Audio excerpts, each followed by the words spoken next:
Hi, everybody. So I know I am incredibly late to the party when it comes to the show Hilda on Netflix.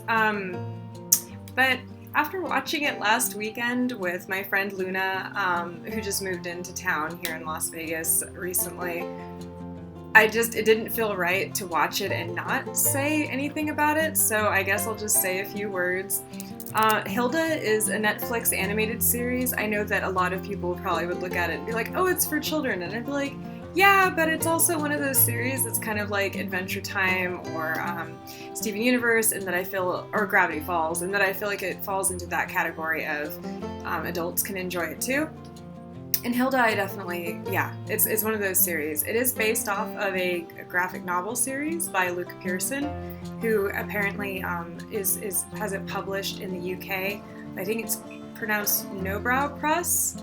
And here in the United States, it's being published under Penguin's Random House. So if you want to check out the graphic novel, because I know I'm going to want to, that's where it's being published, or who it's being published by in the UK and then here in the US.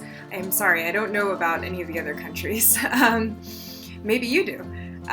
But Hilda itself is a cartoon series. I know it's gotten accolades. I know I'm super late again to the party on this, but it was such a treat. My friend Luna was like, you need to watch it. It's gonna be really, not necessarily soothing, because there are some interesting things that happen in it, but I definitely would say that it does have that atmosphere where, you ever like want to have a show where, say you like cryptids or different things, or folklore and just a little bit of, like, it's like everyday life with that fantasy element, right?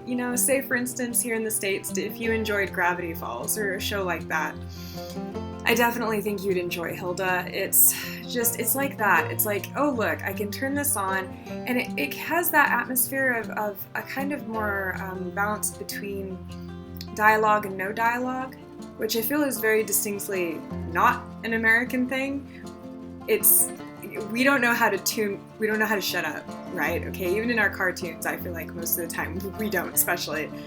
And so when I watched it, I'm like, there's no way this is made by an American, because the pacing is like the space, I felt like how it was used, which I speak about in my other videos, which I appreciate, between dialogue and no dialogue, and how music is used and how color is used and how atmosphere is more of a thing sometimes.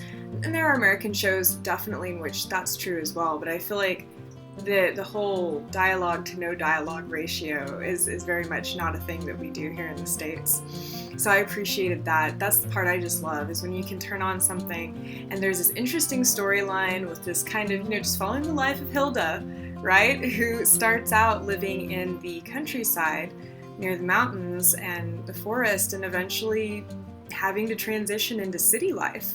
Right? So in me, when I was a kid, I had to move quite a few times, so watching Hilda go through the different things she did when she was moving from the wilderness to the city was very relatable. Even though I never lived in the wilderness, I was definitely a child that was more introverted, could be shy, preferred hanging out around trees and animals to people most of the time, so definitely relatable for me on a personal level.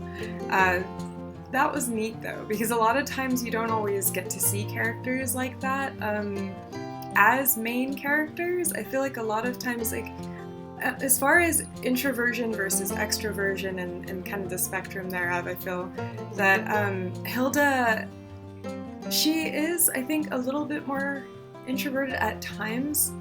And I liked that. I don't know, just the idea that there could be somebody that's a main character out there that spends time drawing, that spends time mainly around nature, or at the very least, even when they move to the city, still is keeping an eye out with what's going on in the natural world around them. It's just a beautiful thing. It's not something that I really feel like is depicted very often in cartoons, especially. So that is unique in and of itself. As for the rest of the series, I don't really want to spoil it too much because it is just very special, and you could go on Wiki and obviously, like you always can, and look it all up, but just know that when I say there are definitely elements of perhaps cryptid culture and some folklore and different things, that was really pleasing to me. I am going to talk about one episode in particular that made me particularly happy, which I'm probably going to mispronounce it, and I'm sorry if I do, but they had an entire episode about the Nisa, and that made me so happy because my great aunt Gunhild is from the region in Sweden with Småland, and I know that the Nisa is really the word. It's not the Swedish word for these folk that are basically like house spirits or spirits they're attached to. Like for instance, in her family, it was like the farmhouse that their family had lived in for like 6 generations. But of course, they didn't own the land; the church owned the land. Anyway, that was so cool because I'm like, oh look, it's Scandinavian folklore. Oh, and getting to see that and seeing it portrayed in an interesting way, and it made me quite happy. In fact, I have a little tomte or Nisa up there. It's like this little, kind of want to go get him now. This little plushie, really. And I bought one, same one, to give to her because there's this tradition that she follows, which is that if you go and you travel, you bring something as a gift for the person that you're going to see. So I know that she misses Sweden, and I always tried to remember the folklore that she'd tell me, including things about believing when she was a young girl, because she's born a long time ago, folks. Like I said, just great aunt, and without getting too oof about it, she was around during World War II and remembers being very scared that certain folks were going to show up, if you know what I mean.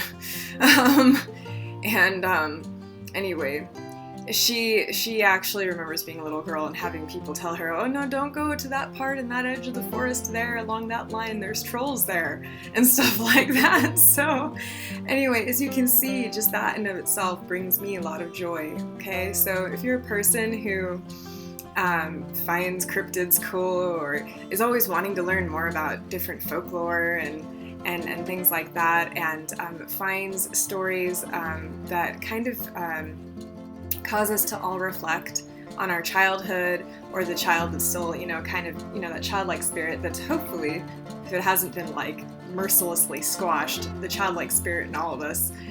This show, Hilda, is definitely worth your time. The episode just flew by. I'm so glad that Luna recommended it to me, and now I'm recommending it to you if any of those topics are something that you find to be of interest for yourself. And just it's definitely a show where you could curl up with your favorite beverage and good snacks and just be like, I get to go on a journey with Hilda and her friends and just enjoy yourself. So thank you, Luke Pearson, and thank you, Netflix, for making that series possible. And I am really looking forward to season 2, which, as far as I'm aware, season 2 is going to be a thing, and it's going to be coming out in early 2020. So go ahead and watch season 1. The season doesn't end on any sort of cliffhanger or anything, so in case you're worried about that, don't be. Anyway, this is Kelly, and I just wanted to make an entry about how much I enjoyed Hilda. And until next time, signing off. Take care of yourself as you're able, okay? Bye.